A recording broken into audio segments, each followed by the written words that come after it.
des micro-lingots en fait. Des micros-ananas. Je vous présente le micro-chien.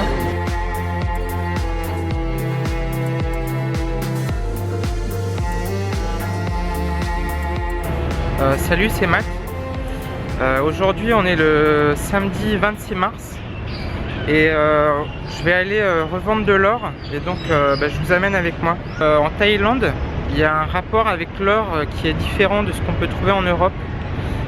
Ici, même les Thaïs qui n'ont pas beaucoup d'argent, dès qu'ils ont un peu d'argent, ils le convertissent en or. Donc ils achètent des bagues, des colliers, ce genre de choses. Et si jamais ils ont un coup dur, ils vont revendre ces bijoux. J'avais jamais acheté d'or avant d'arriver en Thaïlande. Et puis comme ici tout le monde le fait, je me suis dit bon bah ouais, je vais en acheter un petit peu. C'est vrai que c'est pratique parce que ça fait un petit peu d'argent de côté. C'est-à-dire que c'est pas quelque chose qui est à la banque. Vous pouvez avoir un peu d'argent à la banque et puis quelques bijoux. Et donc là, je me suis posé la question de savoir qu'est-ce qui est intéressant d'avoir en or, que je puisse changer si par exemple je dois revenir en France. Est-ce que je peux revendre cet or là en France? Au début ce que je regardais c'était des petits lingots, c'est des tout petits lingots, hein, des tout petits lingots d'or. Ça vaut je sais pas, ça vaut peut-être 1000 € un petit lingot d'or. C'est des micro lingots en fait. Et le problème c'est que ces micro lingots là apparemment on peut pas trop les revendre en France. Je sais pas bien pourquoi. Je me suis dit plutôt que d'acheter un micro lingot, il vaut mieux que j'achète quelque chose de plus petit. Et les bagues, c'est ce qui m'a semblé le plus intéressant, parce que les bagues je peux les revendre en France à un bijoutier ou enfin je sais pas trop, à des acheteurs d'or. Et donc, et l'avantage aussi des bagues, c'est que ça coûte beaucoup moins cher par bague. C'est à peu près aux alentours de 250 €. Et donc là je vais en revendre 5 aujourd'hui. Et ça va me permettre de payer en partie mon loyer. Donc les 3 quarts ça va être pour payer mon loyer. Et le reste en fait je vais le garder avec moi pour avoir un peu de liquide. En fait il y a un truc qui est important, c'est de ne pas mettre tous ses œufs dans le même panier. Par exemple, imaginons moi j'ai de l'argent sur un compte Thaï, dans une banque Thaï. Si jamais il y a un crash de l'économie, si ça se trouve je peux perdre ce que j'ai sur ce compte là. Bon, il y a quand même peu de chances que ça arrive. L'économie Thaï est pas trop pas vraiment de problème, elle se porte même plutôt bien, mais enfin on sait jamais. Ça permet d'avoir de l'argent de côté. C'est pas du liquide, mais c'est presque du liquide finalement, parce qu'il suffit d'aller dans n'importe quel magasin d'or en Thaïlande et de le revendre. Et alors ici l'or, c'est pas le même or qu'en France. En général en France je crois que c'est plutôt du 18 carats et ici c'est plutôt du 23 carats. Et les carats en fait c'est la pureté de l'or. Alors 24 carats c'est de l'or pur, je crois que c'est 99,9%, mais c'est très mou, donc je pense que on peut pas faire des bagues en 24 carats parce que ça se déformerait. Et donc ici l'or qu'on trouve dans les bagues c'est du 23 carats, donc c'est du 96,5%. Et donc c'est un petit peu plus dur, il y a un alliage avec je sais plus quoi, je me rappelle.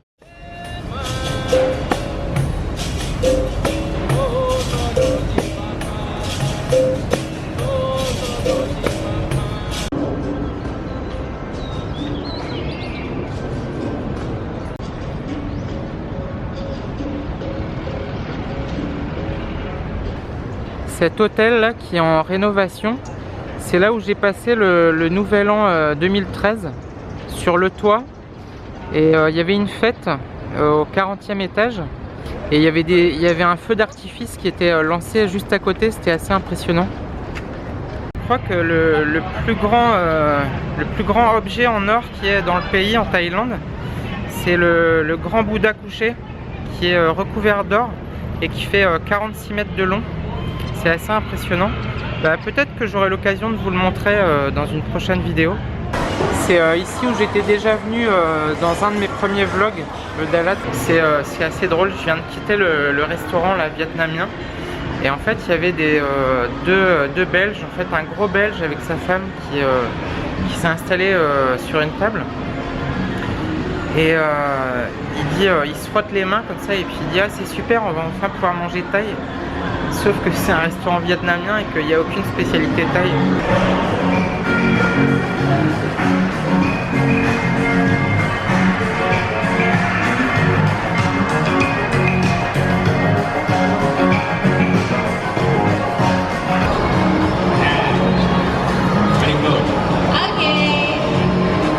Ici c'est marrant, il y a plein d'enfants qui sont en train de jouer au Lego. Je pense que c'est gratuit, ils s'installent là et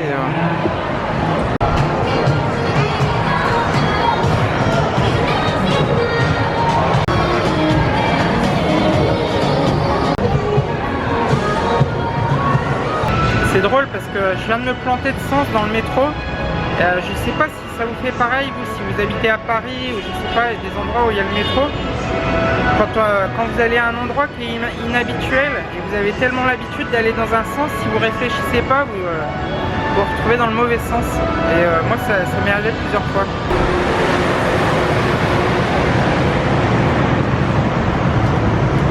Je vais vous expliquer comment y aller. En fait, on va prendre le métro souterrain qui s'appelle le MRT, c'est-à-dire MRT en français, et qui va à la gare de Bangkok qui s'appelle Walampong. Et après, on va prendre un taxi. C'est parti, on y va.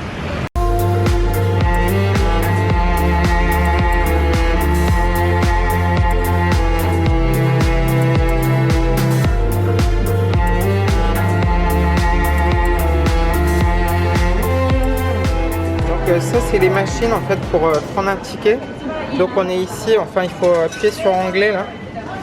Donc on est à la station Sukhumvit ici. Et on va à Walampong, c'est la gare. Donc c'est 28 bahts. Une fois que tu as payé, tu reçois un jeton. Il suffit de le passer au-dessus comme ça des bornes et hop.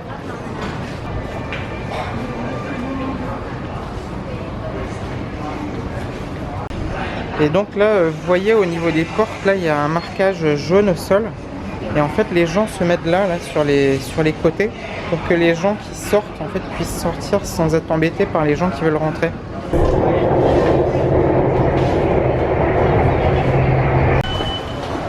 Alors une fois qu'on sort du métro, en fait on va prendre la sortie 1 ici pour aller prendre le taxi. Et donc c'est par là, sur la gauche. Bangkok, c'est la ville du monde qui est, c'est le nom de ville le plus long au monde. Il y a 150 caractères.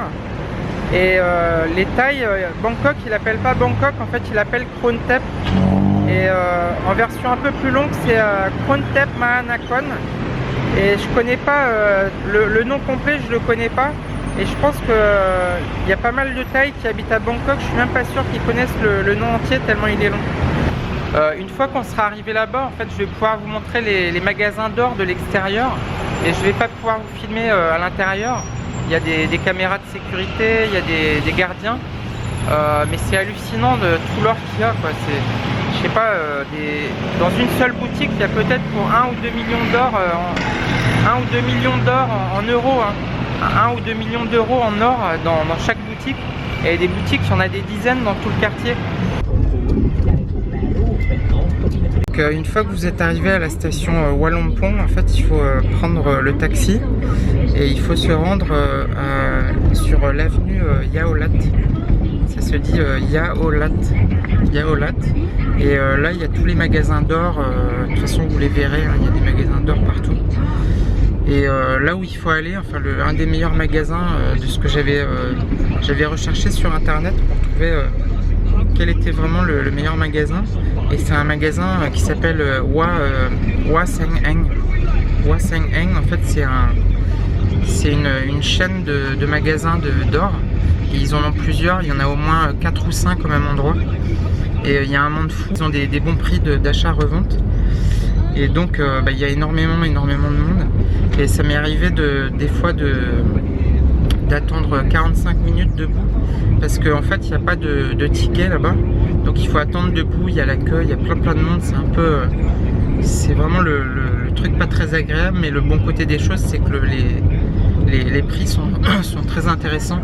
Et si vous allez dans un autre magasin d'or sur Bangkok, ça va être beaucoup moins intéressant. Vous allez perdre beaucoup parce que l'or, enfin, c'est des transactions qui sont quand même assez importantes. Une bague, ça coûte 250 €, donc il faut vraiment mieux aller dans le bon magasin. Donc c'est pour ça que tout le monde va là.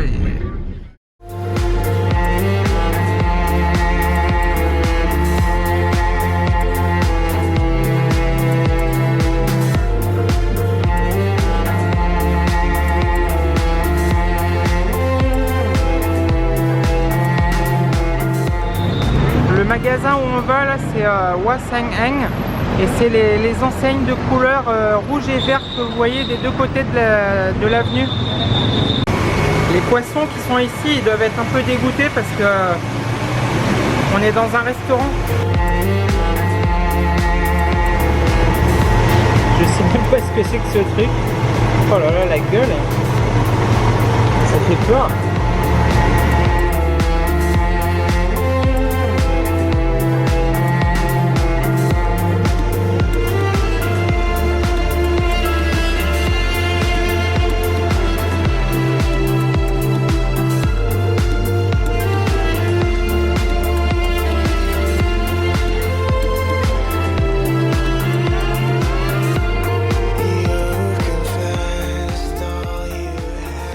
Sur tous les magasins d'or, comme ça vous allez voir deux nombres, c'est les nombres du jour, 20 400 et 20 300.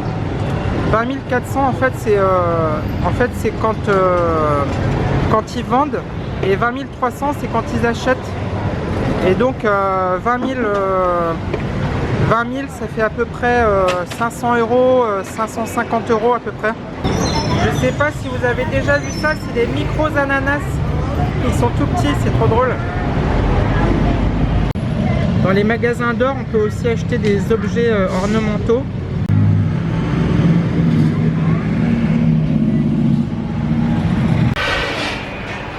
Oh là, il y a du soleil, hein. Bon bah ça y est, c'est fait, là j'ai revendu les 5 bagues que j'avais. Et ça a été assez rapide, il y avait pas mal de monde, mais j'ai eu de la chance, je suis passé en 5 minutes.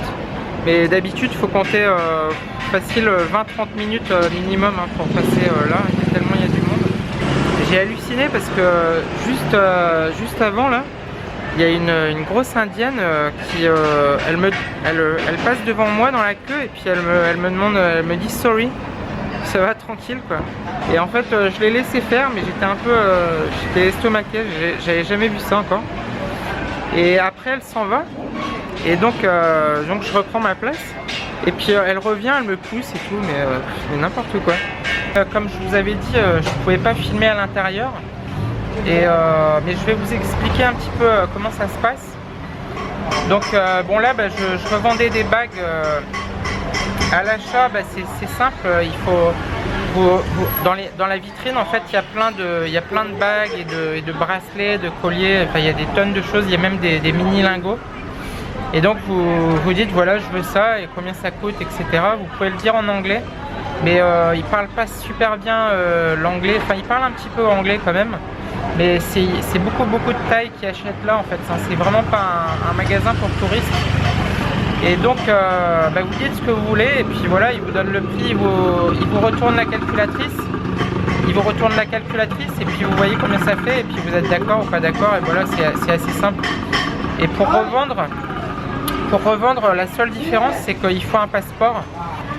Donc il prend vos bagues, et en fait il y a un trou dans le mur, il va passer les bagues dans le... Enfin d'abord il les pèse d'abord pour s'assurer qu'il y a bien le poids réglementaire.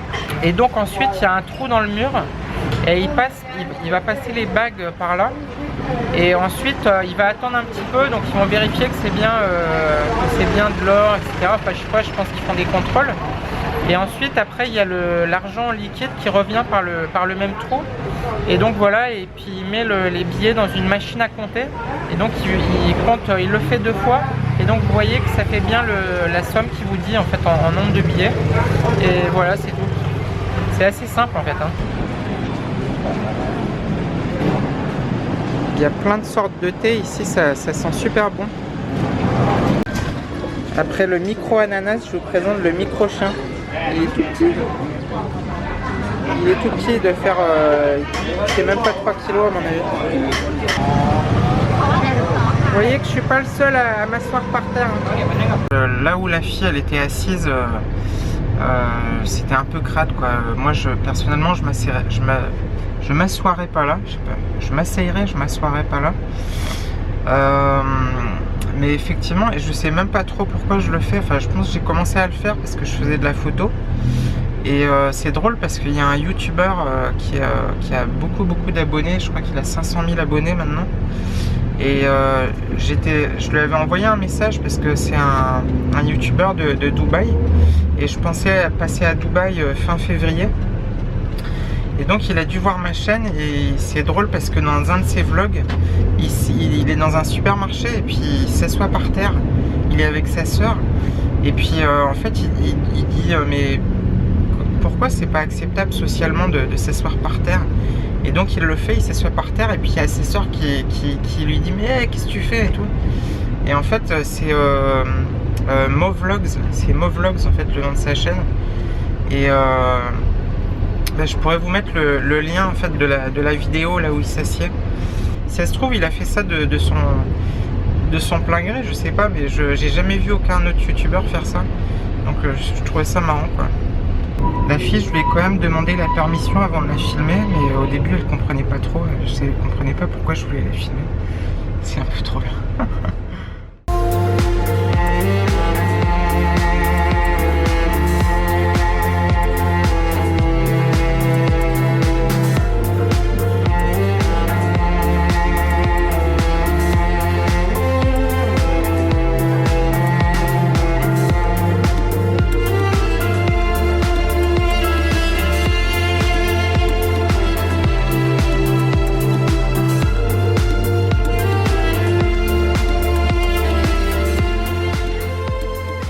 C'est marrant ce qu'ils ont fait ici avec la lumière. C'est des tuyaux de plomberie.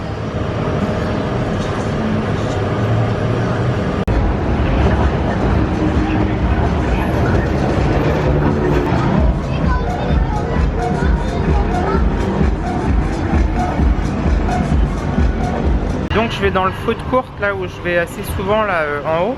Mais on paye avec des cartes. Ils mettent l'argent sur la carte. On peut acheter, il y a plein de restaurants et on paye avec la carte. Et après en sortant, on donne la carte et ils nous donnent ce qui reste sur la carte. Je vais pour rendre ma carte et qu'ils me donnent ce qu'il y avait comme argent sur ma carte. Et donc je lui donne ma carte et puis elle me regarde bizarrement. Et je comprenais pas, je me dis mais merde c'est bizarre, il y a un problème. Elle me dit mais on fait pas, on fait pas de monnaie. Je dis mais qu'est-ce qu'elle me fait, on fait pas de monnaie, mais je lui donne ma carte et normalement elle doit me rendre l'argent qu'il y a dessus. Et puis en fait je vois la carte, en fait c'était ma carte de métro que je lui avais donnée. Et donc bon, ok, je lui ai dit ouais excusez-moi je suis fatigué. Voilà. Bon bah allez, j'ai assez vlogué pour aujourd'hui, je suis complètement crevé. Bah on se retrouve plus tard pour une prochaine vidéo. Voilà, salut, ciao.